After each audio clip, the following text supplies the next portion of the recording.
Welcome back to Stuff About Tutorials. Today we are talking about how to share Instagram post to Threads app.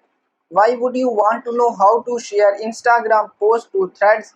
Well, maybe it is your first time using Threads and not sure how to share Instagram post to Threads.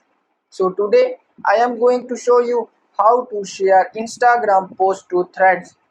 Check video description and I will try to leave the written instructions. Sharing Instagram post to thread is quite simple and easy to do, and the process is same for Android and iOS devices. Let me show how you will share Instagram post to threads. First of all, open Instagram app in your device, and now here is my Instagram home screen.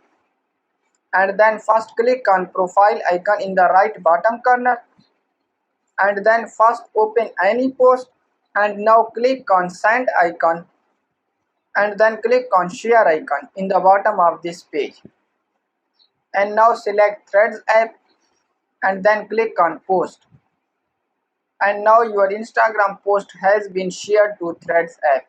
So there you go. If you were wondering how to share Instagram post to Threads, that is the easiest way I know. If you know another way, please leave a comment below. Be sure to subscribe for more videos.